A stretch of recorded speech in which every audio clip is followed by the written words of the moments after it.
नमस्कार सभी राज्य कर्मचारी, सरकारी कर्मचारी और ईपीएस 95 पेंशन धारकों का एक बार फिर से स्वागत करते हैं हमारे इस YouTube चैनल पर। दोस्तों, इस वक्त की पेंशन धारकों के लिए बहुत ही महत्वपूर्ण इंपोर्टेंट खबर लेकर आज की इस वीडियो के अंदर हाजिर हो चुके हैं। जी हां दोस्तों, ईपीएस 95 पेंशन को लेकर बड़ी खबर है। कर्मचारी भविष्य निधि संगठन का पिछला घाटा और हायर पेंशन के भुगतान पर दोस्तों पेंशनर्स को सता रही है चिंता। इसको लेकर दोस्तों बड़ी खबर हाल फिलहाल में आप सभी के लिए सामने आ चुकी है। इसके बारे में बात करेंगे कि आखिरकार कर्मचारी भविष्य निधि संगठन का पिछला घाटा क्या है और हायर पेंशन के भुगतान पर आखिर क्या होने वाला है, इसके बारे में आज की इस वीडियो के अंदर बात करेंगे। साथ ही साथ दोस्तों, कर्मचारी पेंशन योजना 1995 को लेकर बड़ी खबर है। कर्नाटक फैसले पर अब दोस्तों क्या करने जा रहा है ईपीएफओ। जी हां दोस्तों, जो पेंशन को लेकर कर्नाटक हाईकोर्ट का फैसला आया था, उस पर दोस्तों कर्मचारी भविष्य निधि संगठन अब क्या करने जा रहा है, इसको लेकर दोस्तों बड़ी खबर आ रही है। इसके बारे में दोस्तों आज की इस वीडियो के अंदर बात करेंगे। साथ ही दोस्तों, इस राज्य में दोस्तों कर्मचारियों को दिया बड़ा गिफ्ट, इस महीने खाते में आएगी बढ़ी हुई सैलरी के साथ डीए। तो दोस्तों आखिरकार एक और राज्य में डीए और सैलरी बढ़ चुकी है, इसके बारे में भी आज की इस वीडियो के अंदर बात करेंगे। साथ ही दोस्तों 54% महंगाई भत्ते को लेकर केंद्रीय कर्मचारियों को गिफ्ट, 8वें वेतन आयोग को लेकर भी आया अहम अपडेट। तो आखिरकार 54% महंगाई भत्ते को लेकर क्या गिफ्ट है और 8वें वेतन आयोग को लेकर अहम बड़ी खबर क्या निकलकर सामने आ रही है, इसके बारे में भी आज की इस वीडियो के अंदर बात करेंगे। साथ ही दोस्तों 65 लाख पेंशन भोगियों के लिए जो बड़ी खबर है, इसके बारे में जानेंगे, जिसमें दोस्तों पेंशन बढ़ोतरी, ओपीएस की बहाली और एरियर को लेकर, साथ ही साथ पेंशन आपके खाते में कब जमा होगी, इन तमाम बड़े मुद्दों पर चर्चा करने वाले हैं। तो दोस्तों आखिरकार लोकसभा चुनाव के बीच आप सभी के पेंशन से जुड़ी क्या बड़ी खबरें आ रही है, संपूर्ण जानकारी इस वीडियो के अंदर जानेंगे। इसीलिए आप सभी से निवेदन करते हैं कि दोस्तों वीडियो को आप लास्ट तक जरूर देखिए। साथ ही दोस्तों हमारे चैनल को भी सब्सक्राइब कर दीजिए। तो चलिए बिना किसी देरी के यहाँ पर वीडियो के अंदर खबरों का सिलसिला शुरू करते हैं। देखिए दोस्तों, लोकसभा चुनावों के बीच पेंशन की मांगे निकलकर सामने आ रही हैं, जिसमें पेंशन धारकों की पेंशन 7,500 प्लस है। डीए की मांग ईपीएस 95 पेंशन धारक कर रही हैं। वहीं सरकारी कर्मचारी या पर राज्य कर्मचारी जो भी कर्मचारी हैं वो ओपीएस बहाली की मांग कर रहे हैं। वही दोस्तों कर्मचारी हो गए या फिर पेंशन धारक हो गए, बकाया डीए एरियर के बारे में बात कर रहे हैं और साथ ही दोस्तों पेंशन उनके खाते में कब जमा होगी, इनके बारे में बात कर रहे हैं। तो दोस्तों लोकसभा चुनाव को लेकर बड़ा अपडेट आया है, जिसमें कहा गया है कि लोकसभा चुनाव समाप्ति तक इसके बारे में कोई भी बड़ा अपडेट नहीं है, इसके बारे में कोई खुशखबरी नहीं है। लोकसभा चुनाव समाप्ति के बाद ही पेंशन की तमाम मांगों पर एक बार फिर से ध्यान दिया जाएगा। वही दोस्तों ईपीएस 95 पेंशन को लेकर बड़ी खबर है। कर्मचारी भविष्य निधि संगठन का पिछला घाटा और हायर पेंशन के भुगतान पर पेंशन धारकों को चिंता सता रही है, इसको लेकर बड़ी खबर आई है।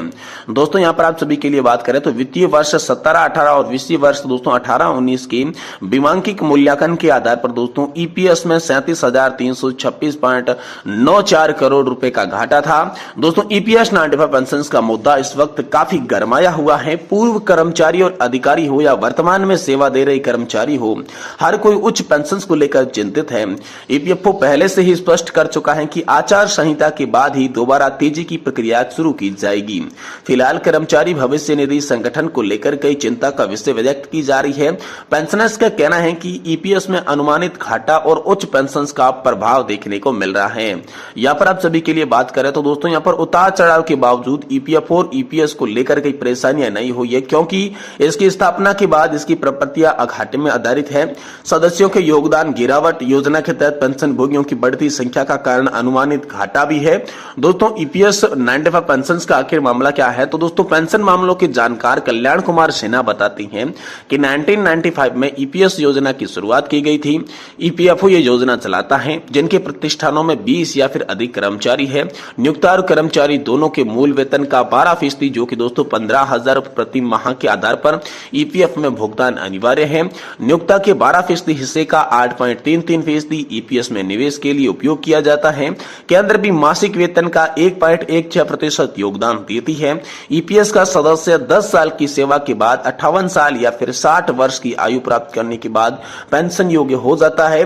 पेंशन की जाने वाली पेंशन सेवा की अवधि और पेंशन योग्य वेतन के फॉर्मूले पर आधारित है, लेकिन सभी पात्र सदस्यों को न्यूनतम 1,000 रुपए की मासिक पेंशन की गारंटी है। वित्तीय वर्ष 2013 के अंत तक ईपीएस 95 के तहत दोस्तों 7.5 मिलियन पेंशन भोगी थे और इससे उस वित्तीय वर्ष में दोस्तों पेंशन और निकासी लाभ सहित 21,796.85 करोड़ रुपए वितरित किए गए थे। लेकिन एक बार फिर से आप सभी के लिए यहाँ पर ईपीएस कॉर्पस जो है वो घाटे में चल रहा है और दोस्तों यहाँ पर हायर पेंशन को लेकर सरकार कोई भी जवाब देती हुई नहीं नजर आ रही है। इसमें पेंशन धारकों में दोस्तों चिंता इस विषय को लेकर हाल फिलहाल में बनी हुई है। वही दोस्तों ईपीएस 95 पेंशन भोगियों के लिए कर्नाटक हाईकोर्ट का जो बड़ा फैसला आया था उस पर अब क्या एक्शन लाने जा रहा है कर्मचारी भविष्य निधि संगठन, इसको लेकर बड़ी खबर है। ईपीएस 95 पेंशनर्स को लेकर कानूनी लड़ाई लड़ी गई है, सुप्रीम कोर्ट तक लड़ाई जारी है। इसके बाद ज्वाइंट फॉर्म ऑप्शन भरने की प्रक्रिया पूरी की गई, पैसा जमा करवाया गया, लेकिन अब तक पेंशन चालू नहीं हो सकी। वहीं दूसरी ओर कर्नाटक हाईकोर्ट के फैसले ने ईपीएफओ में हड़कंप मचा हुआ है। सामाजिक सुरक्षा कवरेज की गारंटी आदि को लेकर टिप्पणी की गई है। जी हां दोस्तों, ईपीएफओ की तरफ से यह स्पष्ट किया गया है कि कर्नाटक उच्च न्यायालय द्वारा हाल ही में जारी किए निर्णय को महत्व दे रहा है। यह निर्णय कर्मचारी भविष्य निधि संगठन की योजना 1952 के अनुच्छेद 83 और कर्मचारी पेंशन योजना 1995 के अनुच्छेद 43 में उल्लेखित अंतर्राष्ट्रीय श्रमिकों के लिए विशिष्ट प्रावधानों से संबंधित है, जिन्हें संविधान के अनुच्छेद 14 के साथ असंगत माना गया है। ईपीएफओ इस निर्णय के अनुसरण की कार्रवाई ज्ञापन करने के तरीके सक्रिय रूप से मूल्यांकन कर रहा है। भारत के वर्तमान में 21 देशों के साथ सामाजिक सुरक्षा समझौते हैं। ये समझौते उन देशों के कर्मचारियों के लिए पारस्परिक आधार पर निरंतर सामाजिक सुरक्षा कवरेज सुनिश्चित करते हैं। इन समझौतों का उद्देश्य अंतर्राष्ट्रीय रोजगार के दौरान कर्मचारियों को निपात सामाजिक सुरक्षा कवरेज देना है। ये समझौते भारत के लिए अंतर्राष्ट्रीय आवाजाही को बढ़ावा देने हैं और जनसंख्या की लाभांश का लाभ उठाने के क्रम में बहुत ही महत्वपूर्ण है। वही दोस्तों, एक और राज्य से आप सभी के लिए बड़ी खबर निकल कर आ रही है। उस राज्य के कर्मचारियों को एक बार फिर से मिला गिफ्ट। यहाँ पर डीए के अंदर बढ़ोतरी होने के कारण दोस्तों सैलरी और यहाँ पर जो है पेंशन आपको बढ़कर मिलेगी, जिसमें डीए के अंदर दोस्तों 4% की बढ़ोतरी आप सभी के लिए कर दी जा चुकी है। वही दोस्तों, अगली बड़ी खबर की बात करें तो दोस्तों 54% महंगाई भत्ते को लेकर केंद्रीय कर्मचारियों को गिफ्ट मिला है। 8वें वेतन आयोग को लेकर भी आप सभी के लिए अहम अपडेट निकल कर सामने आ चुका है। जी हां दोस्तों, केंद्र सरकार के कर्मचारियों के लिए अच्छी खबर है। केंद्रीय कर्मचारी और पेंशन भोगियों के महंगाई भत्ते में बढ़ोतरी की संभावना है। जुलाई से पहले महंगाई भत्ते की दर 54% तक पहुंच जाएगी। फिलहाल केंद्रीय कर्मचारियों को 50% की दर से डीए मिल रहा है और नियम यह कहता है कि 50% का दर के ऊपर जाने पर सरकार 8वें वेतन आयोग पर गंभीरता से विचार करेगी, लेकिन अभी तक इस संबंध में कोई आधिकारिक घोषणा नहीं की गई है।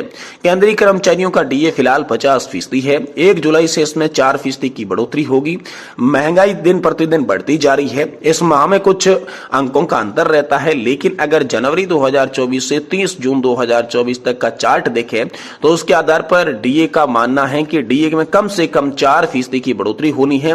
नेशनल काउंसिलिंग सीजे के स्टाफ साइड के मेंबर श्री कुमार ने व्यक्त किया विचार। इस मौके पर उन्होंने 8वें वेतन आयोग को लेकर कमेटी को लेकर एक अहम बयान भी दे दिया है। साथ ही दोस्तों, भारत पेंशनर समाज यानी कि बीएसपी ने 8वें वेतन आयोग की कमेटी की मांग की। इस पृष्ठभूमि में 7वें वेतन आयोग के आधार पर दोस्तों वेतन और भत्तों में शोध की मंजूरी। इसी बीच केंद्रीय कैबिनेट में 8वें वेतन आयोग पर समिति में कोई विचार नहीं किया गया। वित्त राज्य मंत्री पंकज चौधरी ने कहा कि सरकार के पास ऐसा कोई भी प्रस्ताव विचाराधीन नहीं है। और साथ ही दोस्तों, Indian railway technical supervisor association यानी कि IRTSS की केंद्रीय वित्त मंत्री निर्मला सीतारमण ने 8वें वेतन आयोग की समिति गठित करने की मांग की। इस मौके पर उन्होंने पूर्व वेतन आयोग की सिफारिशों का भी प्रमाण पत्र दिया गया। और साथ ही दोस्तों, इसी बीच कर्मचारी पक्ष के राष्ट्रीय परिषद के सदस्य ने कहा कि लोकसभा चुनाव के नतीजे आने के बाद केंद्र सरकार से 8वें वेतन आयोग की कमेटी की मांग की जाएगी। ये दोस्तों यहाँ पर कर्मचारी पक्ष के राष्ट्रीय परिषद के सदस्य श्री कुमार ने कहा था। श्री कुमार का बड़ा बयान लोकसभा चुनाव के बाद दोस्तों 8वें वेतन आयोग की मांग को लेकर निकलकर सामने आ चुका है।